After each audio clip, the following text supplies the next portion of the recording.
You ever notice how everyone in the West talks about freedom? But I can't open up a business without 10 permits, or keep one open without letting inspectors in whenever they need cash. Kids are taught demented stuff at schools. You don't own the sidewalk, but you can be fined for not cleaning it. Like in New York, if the wind moved your garbage can like 3 feet, you would get fined for it. And also, if you're not in a big city, the food sucks. Yeah. Meanwhile, we're sitting here in Thailand and can walk to world-class sushi at midnight for $20, right? Tom, when your daughter grows up, she's going to be able to walk home from school by herself without the fear of getting abducted or shot. And we can pretty much go about our business and our lives with zero friction. So the West, they sold us on this idea that grinding harder gets you freedom. I call it hustle porn.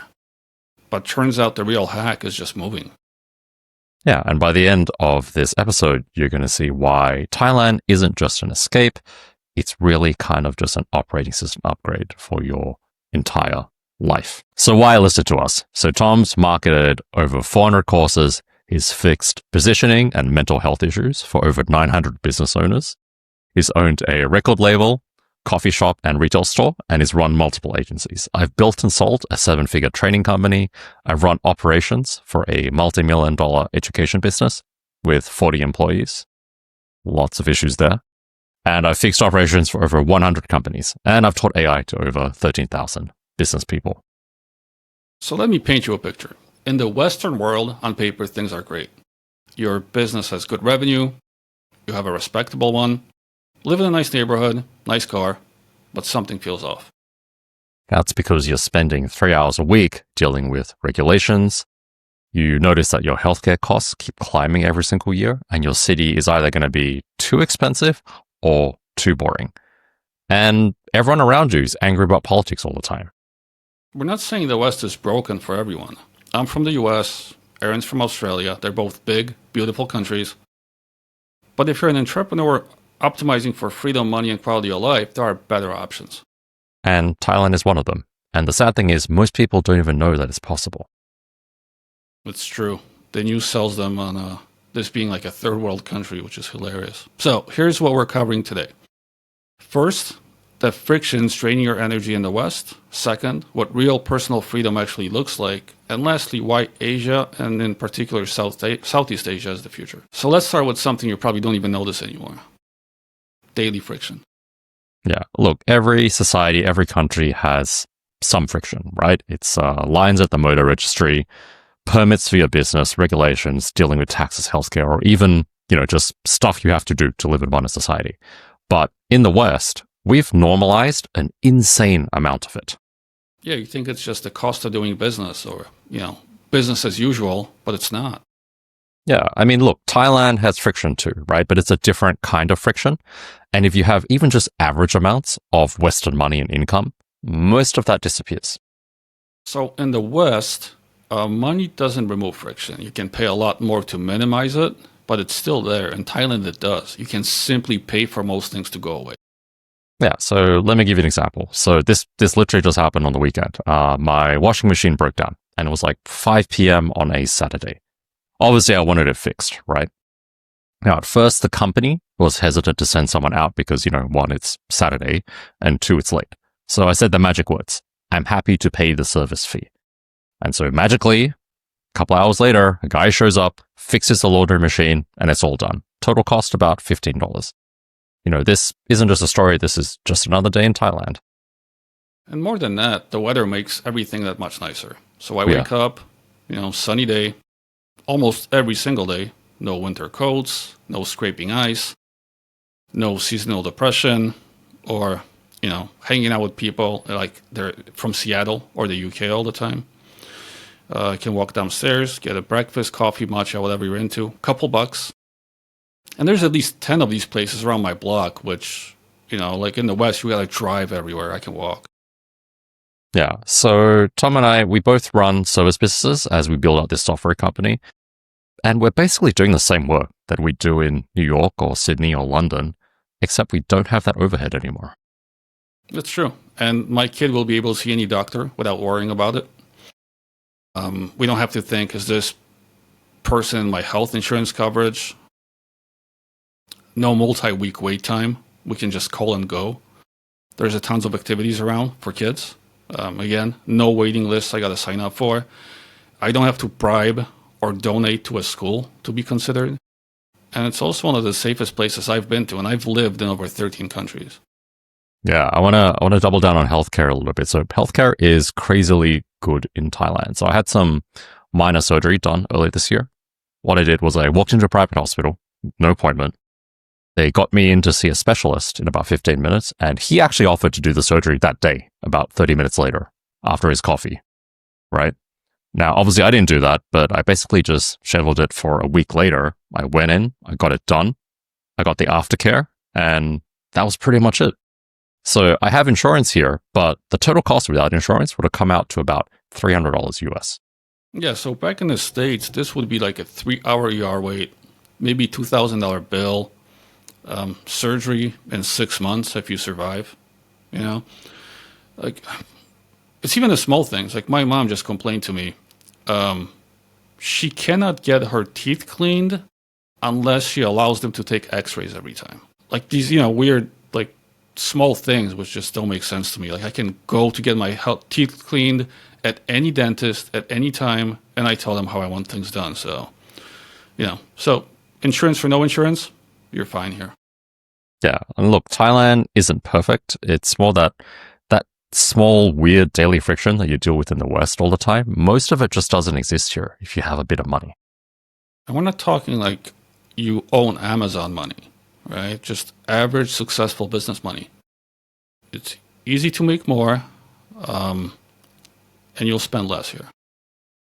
Yeah, and what most people miss is that you don't need to accept that daily friction as the price of success, because a bit of geographic arbitrage is going to remove it. So in Europe and the US, because that's the ones I'm most familiar with, like, we're used to bureaucracy, right? Laws made to protect you, I guess.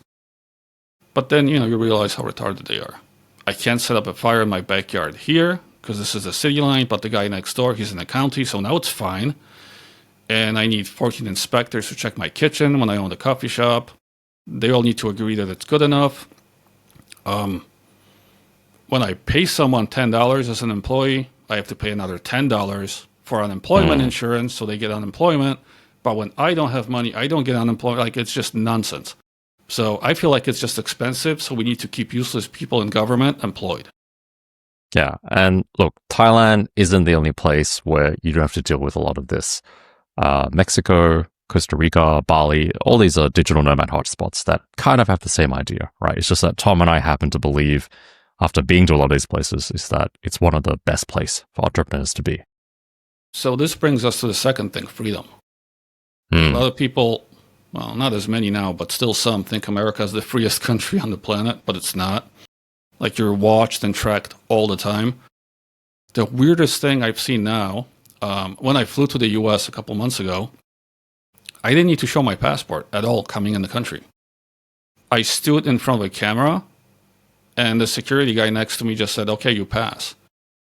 And I don't know how they got my picture in there that well. So anyway, so whatever the current narrative is, I don't know, man. Like, I don't feel that free there. Yeah, actually, we had the same thing when we went to Sydney back in September. Like, you basically go in, you collect about 3 different pieces of nondescript paper on your way in, and then you get to the final gate where you slot them in, and the machine decides if they need to check your passport or if you can just walk in. Some interesting stuff going on there. But okay, let's talk about, like, freedom. So I guess we're talking about real freedom, not the slogan version. The interesting thing is, in the Thai language, the word for Thai people is kon Thai, and it literally means the free people. In Thailand, personal freedom isn't something that they just talk about at political rallies. It's literally baked into their cultural identity, into their language, right? Now, I know what some of you are thinking. And I'm going to say some because there's like 2 different types of people that show up here. Thailand is not a democracy, no free speech, press freedom. That's fair. Here's kind of my take on it as an entrepreneur. Do you actually care about those things? Yeah, I don't. Not in theory, in practice. Yeah. And here's kind of what we think. So the first thing that's nice about living in Thailand is it's not your country, right? How the Thais want to run their country is entirely up to them. And who am I to say how things should work here? Just because I'm from a Western country, it doesn't mean that I know how to run a country better than that country's own people, right? It's really not my say. The second thing is I'm Australian, and we are unique or fairly unique amongst democracies in that we have compulsory voting, which is supposedly there to encourage, citizens to have political participation. And to be frank, most people I know don't really care all that much. We pretty much have two parties that trade places every election. We have the shit party and we have the shit light party, depending on your, on your left-right political skewing. All most people want to do, including me, is live their life and work their career, or live their life and build my business, right? Yeah, same. I'm not here to bring them democracy. I'm not here to bring them Jesus. I don't need to protest in the streets. I just need to hire who I want, live how I want, build what I want. Politics don't interest me beyond just what affects me. And not much does. Like, I don't need to watch the news and nothing's happening. The press, I don't read the news much, and the US is just a propaganda machine anyways. Yeah, I don't care or miss that at all. Yeah, and this is something where Thailand is vastly superior to the West, which is personal freedom. And we're talking about the freedom that actually affects your daily life, not the hypothetical freedoms that are going to whip the population into an emotional frenzy so that someone can win an election. So here's how it works in practice. If you have money to make things go away, the Thai government mostly leaves you alone. I would say 99% of the time. There's still some little immigration things you got to show up for, but as long as you don't mess with their politics, religion, monarchy, government, just everything else, just you do whatever you want.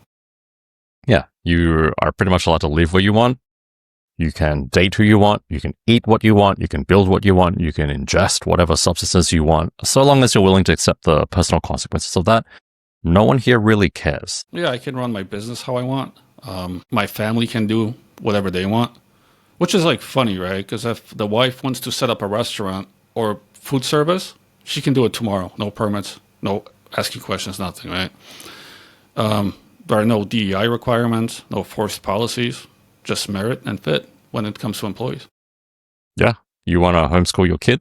Go ahead. You want to eat street food at 2 a.m.? It's there. You want to work from a beach resort on your laptop? Nobody's stopping you from doing that here. There's no real culture war here. Thais like to follow trends and bring everything to the market, which is cool, but no one's fighting over things. No one's mad about pronouns, vaccines, whatever else, So this is funny. I took my kid to get vaccines, right? And the doctor goes, here's what you should get, and here's some weird shit that the West recommends, but up to you. Right. Personal consequences, right? You do whatever you want. It's up to you. And here's a funny thing too, man. I've never seen this happen in the West, but just with the vaccines, the doctor itself says this is the price at this hospital, this is the price at my friend's clinic, and this happens if you go to the public hospital, you might get it free and wait 3 hours. They gave me the options, which was insane. Oh yeah. Yeah, that's pretty common here. A lot of doctors will be like, look, if you buy it from the pharmacy here, here's how much it costs, but they'll just write the name down for you. Just go to a pharmacy and ask for this instead. Costs you 75% of the price or whatever, if you want, right? It's it's your decision. There's a lot of personal choice and freedom, right? And the other nice thing is that unless you are on social media a lot, you're pretty much disconnected from all the Western politics and culture wars and stuff in Thailand. It's quite peaceful, actually. And here's the kicker. People, will say you need to be in New York for networking. Or, a big city. You be in San Francisco, whatever. And what I found in a lot of those cities, networking is actually very hard because people are in their own circles and try to keep everyone out. But in Thailand, you can bump into people on the streets that would be behind gates in the West. You know what I mean? Movie directors, founders, investors, billionaires, often just trying to get some street food, Anthony Bourdain style, and you can walk up to them. I think that's because Thailand it's still small enough to be accessible, but it's big enough to have a lot of nice world-class things. And that combination is actually pretty rare around the world. Yeah, like the two people I can think of recently, Spike Lee was just hanging around. And then, I don't remember this guy's name, but the guy that made Ethereum, the coin, he was walking down the street. Vitalik, yeah. So here's the takeaway. Practical personal freedom can be a choice, not a luxury. Look, if you're optimizing to build your business and for a high quality of life, that political freedom that everyone fights so hard for in the West might not matter as much as you think, to you personally, right? Well, as long as I can live how I want, it's all I care about. Yeah, exactly. And look, you can have both, but if you had to choose, you should ask which one actually affects your daily life more. And the answer is obvious once you've experienced it. Now, here's the third thing, and this one's about your competitive edge. And this is why living in Asia in general, and Southeast Asia specifically, is going to put you ahead of the people back home, even if you don't really know it yet. Quick thing before we continue, if you're finding this useful, hit subscribe. We drop new episodes every week on AI, building software, and the exit-only philosophy. And drop a comment, where are you watching from? Have you ever considered moving? Now back to the competitive advantage of living in Asia. So Southeast Asia is known as the crossroads of civilization. And through most of recorded history, that was India and China, right? You think about it geographically, that kind of makes sense. But today, it's the intersection of the US and China, or the West and the East. So you have people from every continent here. It's a real mixing pot. Thais also like to be first at everything, like I manage. They follow trends, new tech that comes out. It's here in a matter of weeks, if not days. Yeah, I remember when 5G first came out, Thailand pretty much had it the next day. Meanwhile, back in Australia, some of my friends are still waiting to get 5G at their houses. And this kind of we want it first attitude, it puts you in the future, quite literally. So Japan was the future in the 1980s. China is living in the future now. Southeast Asia, somewhere in between, ahead of the West, but behind China. Yeah, which means that you get all the new innovations here first, before they hit the West, right? But you also get to keep all the nice, stable things about the West that kind of just work. Versus in, say, China or Japan, where they have their own complete systems that are really, really different from what you would be used to coming from a Western country. Yeah, so unlike the West, QR code payments are everywhere. Cash is not needed. Delivery services are out of this world. So I had a friend visit from the US. We were sitting at a gelato place. She couldn't charge her phone, so I sent a Grab driver to buy a charger, bring it to us in the gelato place, and within like 20 minutes, it was done. Which is pretty cool, right? Like, just imagine trying to do that in the US. As a entrepreneur, you kind of want to live in this kind of future because it's part of your competitive edge. You're going to see all the trends, all the things that are up and coming before all your competitors do. So another example, food delivery here is wild.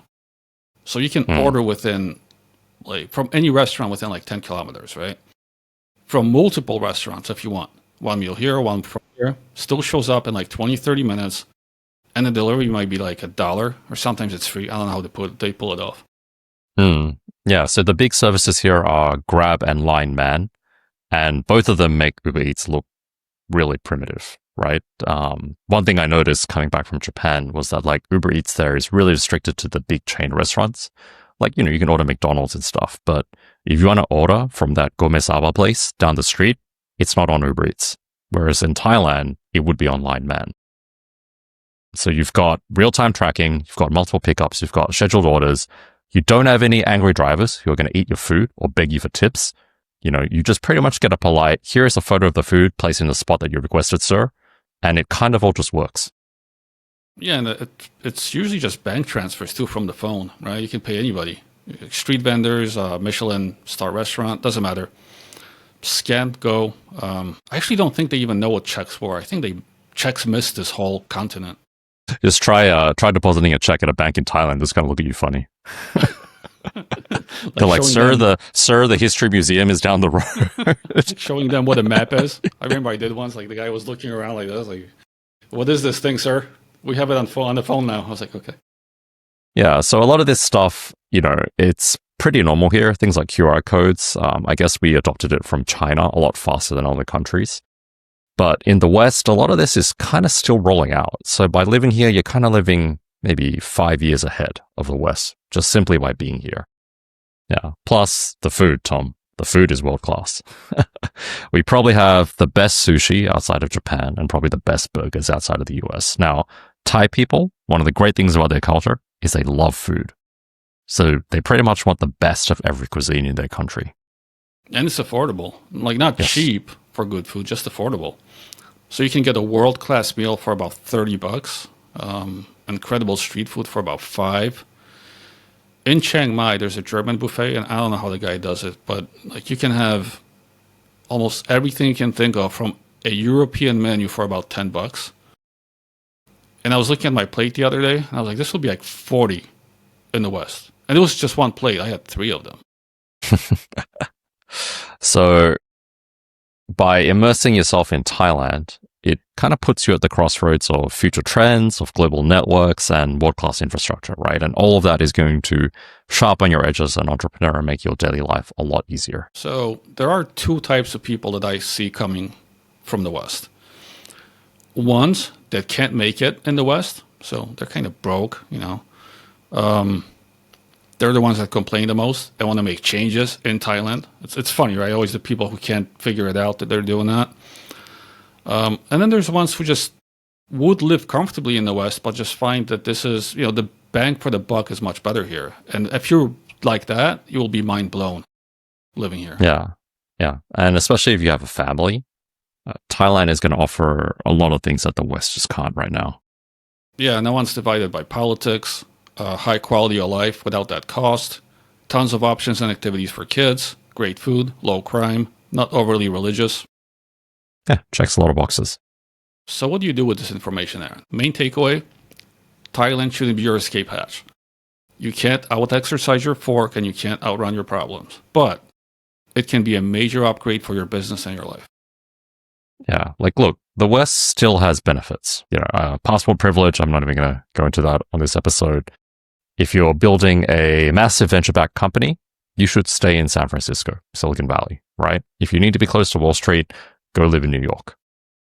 But if you kind of want to just be left alone, if you're building an online business, if you value freedom, quality of life, if you want your money to go further and your stress to go down, Thailand might just be the best place on earth. It's not for everyone, but might be just for you. And you're not going to know until you try it. So what should you do next? So I would pick one thing in your life that feels off to you. Could be the cost of living, it could be healthcare, could be politics, could be the weather. Then just research how Thailand addresses it. You'll find that most of the friction you deal with daily, it doesn't exist here or costs a fraction of what you'd expect to solve it.